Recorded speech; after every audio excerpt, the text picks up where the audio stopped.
भक्तों, ओम नमो भगवते वासुदेवाय नमः। सावन वैसे तो शिव के पूजन का महीना है, परंतु सावन के पूर्णिमा को शिव पार्वती और सत्यनारायण भगवान का पूजन भी किया जाता है। इस बार सावन पूर्णिमा व्रत 9 अगस्त से एक दिन पहले रखा जाएगा। दरअसल इस साल पूर्णिमा 8 अगस्त को शुरू हो रही है, इसलिए व्रत 8 अगस्त को रखा जाएगा। लेकिन स्नान और दान की पूर्णिमा 9 अगस्त को रहेगी, इसलिए अगर आप दान करना चाहते हैं तो आपको 9 अगस्त को पूर्णिमा का दान करना होगा। इस दिन सफेद वस्त्र, चावल, चीनी आदि का भी दान करना उत्तम माना जाता है। 8 तारीख को सूर्योदय के समय चतुर्दशी तिथि रहेगी। इसके बाद दोपहर 1:35 से सावन पूर्णिमा तिथि शुरू होगी, जो 9 अगस्त की दोपहर 1:20 तक रहेगी। सावन महीने की अंतिम तिथि यानी पूर्णिमा पर शिव जी का अभिषेक करना चाहिए। आपको बता दें कि भगवान विष्णु को तुलसी दल और शंख बहुत पसंद है। भगवान विष्णु को बिना तुलसी दल के भोग स्वीकार नहीं है, इसलिए इस दिन मंजरी वाली तुलसी भगवान श्री हरि को अर्पित करनी चाहिए। ऐसा कहा जाता है कि भगवान विष्णु के सभी तीर्थ शंख में निवास करते हैं, इसलिए शंख को श्रेष्ठ माना गया है। जो शंख में फूल, जल और अक्षत रखकर श्री हरि को अर्घ्य देता है, उसे अनंत पुण्य की प्राप्ति होती है। इस बात का उल्लेख स्कंद पुराण में किया गया है। इसमें भरा गया जल गंगा जल के समान माना गया है, इसलिए इस दिन भगवान विष्णु को शंख से स्नान कराएं। भगवान विष्णु और देवी महालक्ष्मी का दक्षिणावर्ती शंख से केसर मिश्रित दूध से अभिषेक करें। इसके बाद शुद्ध जल से स्नान, फूलों से श्रृंगार, चंदन, तिलक और तुलसी सहित मिठाई का भोग लगाएं। इस दौरान ओम नमो भगवते वासुदेवाय मंत्र का जाप करें तथा सत्यनारायण व्रत कथा का श्रवण करें। पूजन सामग्री: केले के खंभे, कलश, चावल, धूप, पुष्पों की माला, पान के पत्ते, तुलसी, दीप, नैवेद्य, गुलाब के फूल, वस्त्र, आम के पत्तों का बंधनवार, कपूर, रोली, फल, जल, पंचामृत, शक्कर, दही, घी, शहद और तुलसी, आटा, शुद्ध घी और शक्कर से बना प्रसाद। विधि: व्रत करने वाले पूर्णिमा के दिन सायंकाल स्नान आदि से निवृत्त होकर पूजा स्थान में आसन पर बैठकर श्री गणेश, गौरी, वरुण, विष्णु आदि सब देवताओं का ध्यान करके पूजन करें और संकल्प करें कि मैं श्री सत्यनारायण स्वामी का पूजन व कथा श्रवण सदैव करूंगा। पुष्प हाथ में लेकर श्री सत्यनारायण का ध्यान करें। यज्ञोपवीत पुष्प, नैवेद्य आदि से युक्त होकर स्तुति करें। हे भगवान, मैंने श्रद्धा पूर्वक फल, जल आदि सब सामग्री आपको अर्पण की है, इसे स्वीकार कीजिए। मेरा आपको बारंबार नमस्कार है। इसके बाद श्री सत्यनारायण की कथा पढ़ें अथवा श्रवण करें। श्री सत्यनारायण भगवान की कथा, प्रथम अध्याय। एक समय नैमिषारण्य तीर्थ में शौनकाद 88,000 ऋषियों ने श्री सूत जी से पूछा, हे प्रभु, इस कलयुग में वेद विद्या रहित मनुष्यों को प्रभु भक्ति किस प्रकार मिलेगी तथा उनका उद्धार कैसे होगा? हे मुनि श्रेष्ठ, कोई ऐसा तप बताइए जिसमें थोड़े समय में पुण्य प्राप्त हो तथा मनवांछित फल मिले। वह कथा सुनने की हमारी इच्छा है। सर्वशास्त्र ज्ञाता श्री सूत जी बोले, हे वैष्णवों में पूज्य, आप सबने प्राणियों के हित की बात पूछी है, अतः मैं उस श्रेष्ठ व्रत को आप लोगों को बताऊंगा, जिस व्रत को नारद जी ने लक्ष्मी नारायण जी से पूछा था और श्री लक्ष्मीपति ने मुनि श्रेष्ठ नारद जी से कहा था, सो ध्यान से सुनो। एक समय योगी राज नारद जी दूसरों के हित की इच्छा से अनेक लोकों में घूमते हुए मृत्यु लोक में आ पहुँचे। यहाँ अनेक योनियों में जन्मे हुए प्रायः सभी मनुष्यों को अपने कर्मों द्वारा अनेकों दुखों से पीड़ित देखकर सोचा कि इस यत्न के करने से निश्चय ही मानवों के दुखों का नाश हो सकेगा। ऐसा मन में सोचकर विष्णु लोक को गए। वहाँ श्वेत वर्ण और 4 भुजाओं वाले देवों के ईश नारायण का, जिनके हाथों में शंख, चक्र, गदा और पद्म थे तथा वरमाला पहने हुए थे, देखकर स्तुति करने लगे। हे भगवान, आप अत्यंत शक्ति से संपन्न हैं। मन तथा वाणी भी आपको नहीं पा सकती। आपका आदि मध्य अंत नहीं है। निर्गुण स्वरूप सृष्टि के कारण भक्तों के दुखों को नष्ट करने वाले हो। आपको मेरा नमस्कार है। नारद जी इस प्रकार की स्तुति सुनकर विष्णु भगवान बोले, हे मुनि श्रेष्ठ, आपके मन में क्या है? आपका किस काम के लिए आगमन हुआ है? निसंकोच कहो। तब नारद मुनि बोले, मृत्यु लोक में सब मनुष्य जो अनेक योनियों में पैदा हुए हैं, अपने अपने कर्मों के द्वारा अनेक प्रकार के दुखों से दुखी हो रहे हैं। हे नाथ, मुझ पर दया रखते हो तो बताइए कि उन मनुष्यों के सब दुख थोड़े से ही प्रयत्न से कैसे दूर हो सकते हैं? श्री भगवान जी बोले, हे नारद, मनुष्यों की भलाई के लिए तुमने बहुत अच्छी बात पूछी है। जिसके करने से मनुष्य मोह से छूट जाता है, वह मैं कहता हूँ। सुनो, पुण्य देने वाला स्वर्ग तथा मृत्यु लोक दोनों में दुर्लभ एक उत्तम व्रत है। आज मैं प्रेमवश होकर तुमसे कहता हूँ। श्री सत्यनारायण भगवान का यह व्रत अच्छी तरह विधान पूर्वक करके मनुष्य तुरंत ही यहाँ सुख होकर मरने पर मोक्ष को प्राप्त होता है। श्री भगवान के वचन सुनकर नारद मुनि बोले, इस व्रत का फल क्या है?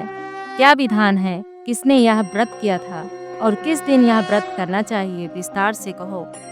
भगवान बोले, दुख व शोक आदि को दूर करने वाला, धन धान्य को बढ़ाने वाला, सौभाग्य तथा संतान को देने वाला, यह व्रत सब स्थानों पर विजयी करने वाला है।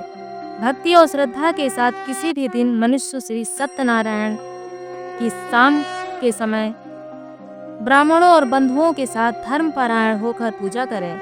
भक्ति भाव से नैवेद्य, केले का फल, घी, दूध और गेहूं का चूर्ण सवाया लें। गेहूं के अभाव में साठी का चूर्ण, शक्कर तथा गुड़ लें और सब भक्षण योग्य पदार्थ जमा करके भगवान को अर्पित करें तथा बंधु बांधवों सहित ब्राह्मणों को भोजन कराएं। उसके बाद स्वयं भोजन करें। नृत्य गीत आदि का आचरण कर श्री सत्यनारायण भगवान का स्मरण करते हुए समय व्यतीत करें। इस तरह व्रत करने पर मनुष्य की इच्छा निश्चय पूरी होती है। विशेषकर कल काल में मृत्यु लोक में यह मोक्ष का सरल उपाय है। इस श्री सत्यनारायण व्रत कथा का प्रथम अध्याय संपूर्ण। द्वितीय अध्याय। सूत जी बोले, हे ऋषियों, जिसने पहले समय में इस व्रत को किया है उसका इतिहास कहता हूँ, ध्यान से सुनो। सुंदर काशीपुरी नगरी में एक अत्यंत निर्धन ब्राह्मण रहता था। वह भूख प्यास से बेचैन हुआ नित्य पृथ्वी पर घूमता रहता था। ब्राह्मणों से प्रेम करने वाले भगवान ने ब्राह्मण का रूप धारण कर उसके पास जाकर आदर के साथ पूछा, हे विप्र, नित्य दुखी हुआ पृथ्वी पर क्यों घूमता है?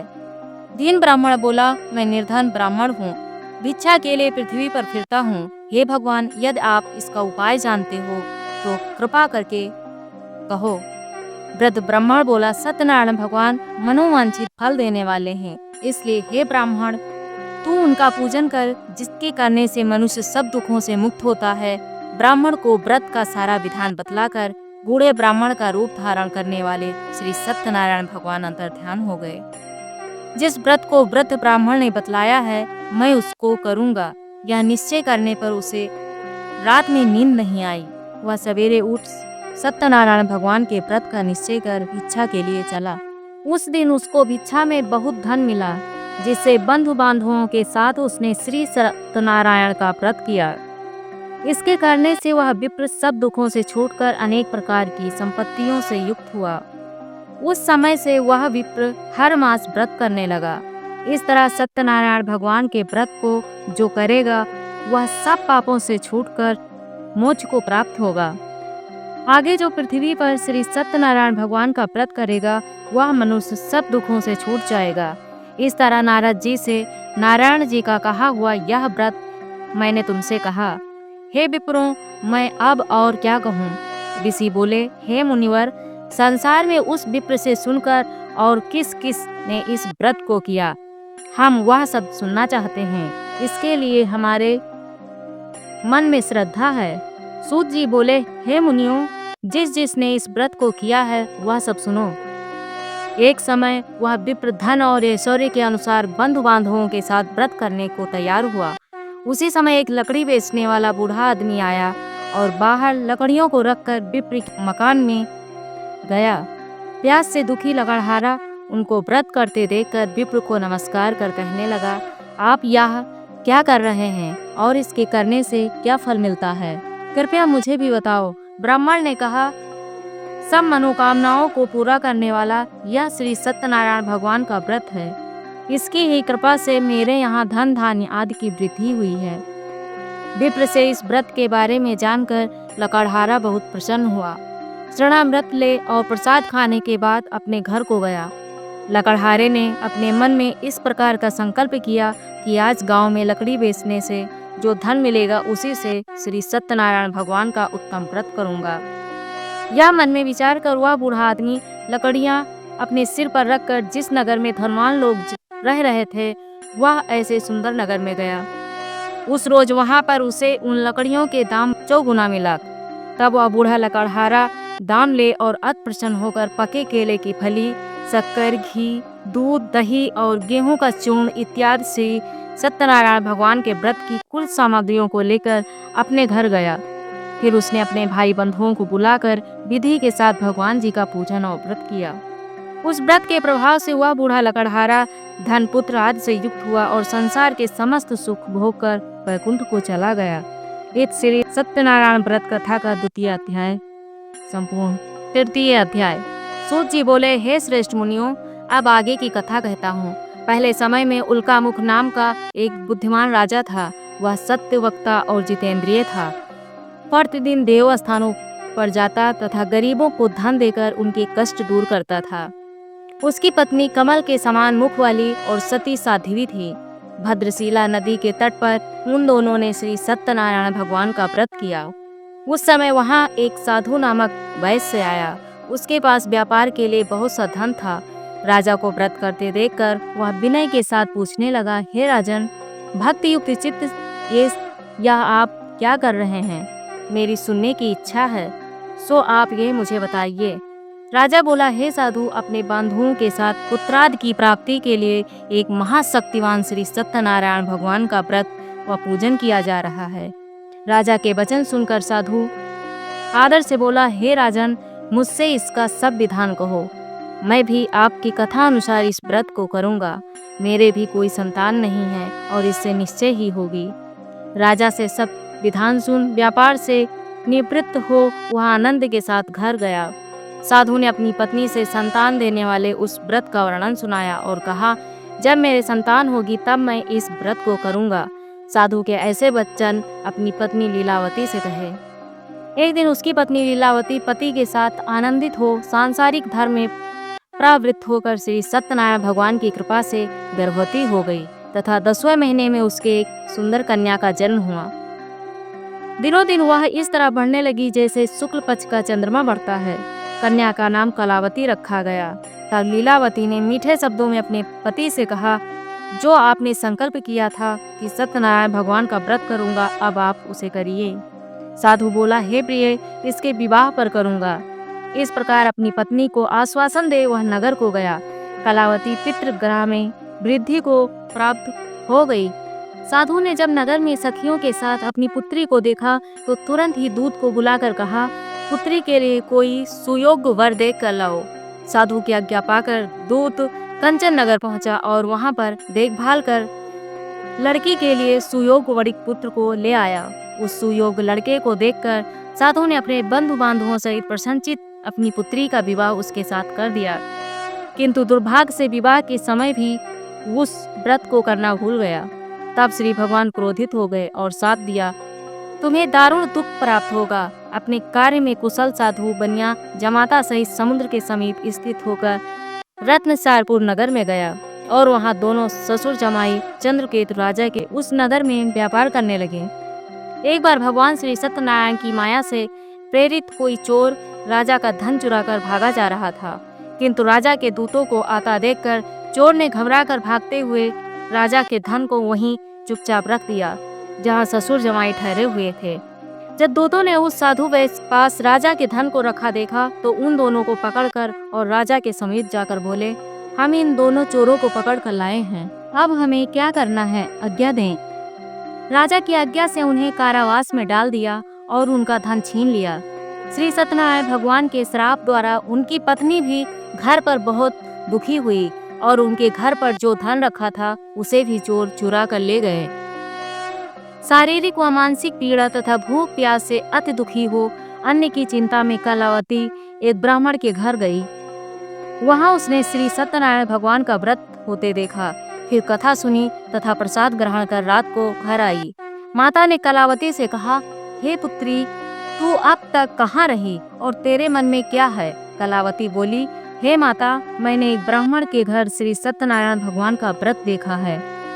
कन्या के वचन सुनकर लीलावती भगवान के पूजन की तैयारी करने लगी। लीलावती ने परिवार और बंधुओं सहित श्री सत्यनारायण भगवान का पूजन किया और वर मांगा, मेरे पति और दामाद शीघ्र आ जाएं। साथ ही प्रार्थना की, हम सबका अपराध क्षमा करो। श्री सत्यनारायण भगवान इस व्रत से संतुष्ट हो गए और राजा चंद्रकेतु को स्वप्न में दर्शन देकर कहा, हे राजन, दोनों वैश्यों को प्रातः ही छोड़ दो और उनका सारा धन जो तुमने चुन लिया है उन्हें वापस दे दो, नहीं तो मैं तुम्हारा धन, राज्य, पुत्रादि नष्ट कर दूंगा। राजा से ऐसा कहकर भगवान अंतर्ध्यान हो गए। प्रातःकाल राजा चंद्रकेतु ने सभा में अपना स्वप्न सुनाया। फिर दोनों वणिक पुत्रों को कैद से मुक्त कर सभा में बुलाया। दोनों ने आते ही राजा को नमस्कार किया। राजा मीठे वचनों से बोला, हे महानुभावों, भाग्यवश ऐसा कठिन दुख तुम्हें प्राप्त हुआ है, अब तुम्हें कोई भय नहीं। ऐसा कहकर राजा ने उनको नए नए वस्त्राभूषण पहनाए तथा उनका जितना धन लिया था उससे दुगुना धन देकर आदर से विदा किया। दोनों वैश्य अपने घर को चल दिए। एक श्री सत्यनारायण व्रत कथा का तृतीय अध्याय संपूर्ण। चतुर्थ अध्याय। सूत जी बोले, वैश्य ने मंगलाचार करके यात्रा आरंभ की और अपने नगर को चल दिए। उनके थोड़ी दूर निकलने पर दंडी वेशधारी श्री सत्यनारायण ने उनसे पूछा, हे साधु, तेरी नाव में क्या है? अभिमानी वणिक हंसता हुआ बोला, हे दंडी, आप क्यों पूछ रहे हो? क्या धन लेने की इच्छा है? मेरी नाव में तो बेल और पत्ते भरे पड़े हैं। वैश्य का कठोर वचन सुनकर श्री भगवान ने कहा, तुम्हारा वचन सत्य हो। दंडी ऐसा कहकर वहां से दूर चले गए और कुछ दूर जाकर समुद्र के किनारे बैठ गए। दंडी के जाने पर वैश्य ने नित्य क्रिया करने के बाद नाव को ऊंची उठी देखकर अचंभा किया तथा नाव में बेल पत्ते आदि देखकर मूर्छित हो जमीन पर गिर पड़ा। फिर मूर्छा खुलने पर अत्यंत शोक प्रकट करने लगा। तब उसका दामाद बोला, आप शोक न करें, यह दंडी का साफ है, अतः उनकी शरण में चलना चाहिए, तभी हमारी मनोकामना पूर्ण होगी। दामाद के वचन सुनकर वह दंडी के पास पहुंचा और अत्यंत भक्तिभाव से नमस्कार करके बोला, मैंने जो आपसे असत्य वचन कहे थे उनको क्षमा करो। ऐसा कहकर शोकातुर को हो रोने लगा। तब दंडी भगवान बोले, हे वणिक पुत्र, मेरी आज्ञा से बार बार तुम्हें दुख प्राप्त हुआ है, तू मेरी पूजा से विमुख हुआ। साधु बोला, हे भगवान, आपकी माया से ब्रह्मा आदि देवता भी आपके रूप को नहीं जानते, तब मैं अज्ञानी कैसे जान सकता हूँ? आप प्रसन्न होइए, मैं सामर्थ्य के अनुसार आपकी पूजा करूंगा। मेरी रक्षा करो और पहले के समान नौका में धन भर दो। उसके भक्ति युक्त वचन सुनकर भगवान प्रसन्न हो उसकी इच्छा अनुसार वर देकर अंतर्ध्यान हो गए। तब उन्होंने नाव पर आकर देखा कि नाव धन से परिपूर्ण है। फिर वह श्री सत्यनारायण भगवान का पूजन कर साथियों सहित अपने नगर को चला। जब वह अपने नगर के निकट पहुंचा तब दूत को घर भेजा। दूत ने साधु के घर जाकर उसकी पत्नी को नमस्कार कर कहा, साधु अपने दामाद सहित इस नगर के समीप आ गए हैं। ऐसा सुन साधु की पत्नी ने बड़े हर्ष के साथ श्री सत्यनारायण का पूजन कर पुत्री से कहा, मैं अपने पति के दर्शन के लिए जा रही हूँ, तू कार्य पूर्ण कर शीघ्र आ। माता के ऐसे वचन सुनकर कलावती प्रसाद छोड़कर जल्दी में पति के पास गई। प्रसाद की अवज्ञा के कारण श्री सत्यनारायण भगवान ने रुष्ट हो उसके पति को नाव सहित पानी में डुबो दिया। कलावती अपने पति को न देखकर रोती हुई जमीन पर गिर गई। इस तरह नौका को डूबा हुआ तथा कन्या को रोता हुआ देख साधु दुखी होकर बोला, हे प्रभु, मुझसे या मेरे परिवार से जो भूल हुई उसे क्षमा करो। उसके दीन वचन सुनकर श्री सत्यनारायण भगवान प्रसन्न हो गए और आकाशवाणी हुई, हे साधु, तेरी कन्या मेरे प्रसाद को छोड़कर आई है, इसलिए उसका पति अदृश्य हुआ है। यदि वह घर जाकर प्रसाद खाकर लौटे तो उसे पति अवश्य मिलेगा। आकाशवाणी सुनकर कलावती ने घर पहुंचकर प्रसाद खाया, फिर पति के दर्शन किए। तत्पश्चात साधु ने बंधु बांधवों से श्री सत्यनारायण भगवान का विधि पूर्वक पूजन किया। इस लोक का सुख भोग कर अंत में स्वर्ग लोक को गया। इस श्री सत्यनारायण व्रत कथा का चतुर्थ अध्याय संपूर्ण। पंचम अध्याय। सूत जी बोले, हे ऋषियों, मैं और भी कथा कहता हूँ, सुनो। प्रजा पालन में लीन तुंगध्वज नाम का एक राजा था। उसने भी भगवान का प्रसाद त्याग कर बहुत दुख पाया। एक समय वन में जाकर वन पशुओं को मारकर बड़ के पेड़ के नीचे आया। वहां उसने ग्वालों को भक्ति भाव से बांधों से श्री सत्यनारायण जी का पूजन करते हुए देखा। राजा देखकर भी अभिमानवश वहां नहीं गया और न ही नमस्कार किया। जब ग्वालों ने श्री भगवान का प्रसाद उसके सामने रखा तो वह प्रसाद त्याग कर अपनी नगरी को चला गया। वहां पहुंचकर उसने अपना सब कुछ नष्ट पाया। तब वह जान गया कि यह सब भगवान ने किया है। तब वह विश्वास कर ग्वालों के पास गया और विधि पूर्वक पूजन कर प्रसाद खाया तो श्री सत्यनारायण भगवान की कृपा से सब कुछ पहले जैसा हो गया। फिर दीर्घ काल तक शुभ का मृत्यु होने पर स्वर्गलोक को गया। जो मनुष्य इस परम दुर्लभ व्रत को करेगा, भगवान की कृपा से उसे धन धान्य की प्राप्ति होगी। निर्धन धनी और बंदी बंधन से मुक्त निर्भय हो जाता है। संतानहीनों को संतान प्राप्त होती है तथा सब मनोरथ पूर्ण होकर अंत में वैकुंठ धाम को जाता है। जिन्होंने पहले इस व्रत को किया है, अब उनके दूसरे जन्म की कथा कहता हूँ। वृद्ध सतानंद ब्राह्मण ने सुदामा का जन्म लेकर मोक्ष को पाया। लकड़हारे ने अगले जन्म में निषाद बनकर मोक्ष प्राप्त किया। उल्कामुख नाम का राजा दशरथ होकर वैकुंठ को प्राप्त हुआ। साधु नाम के वैश्य ने मोर ध्वज बनकर अपने पुत्र को आरे से चीरकर मोक्ष को प्राप्त किया। महाराज तुंगध्वज ने स्वयंभू होकर भगवान में भक्ति युक्त हो कर्म कर मोक्ष प्राप्त किया। इति श्री सत्यनारायण व्रत कथा का पंचम अध्याय संपूर्ण। श्री सत्यनारायण भगवान की जय।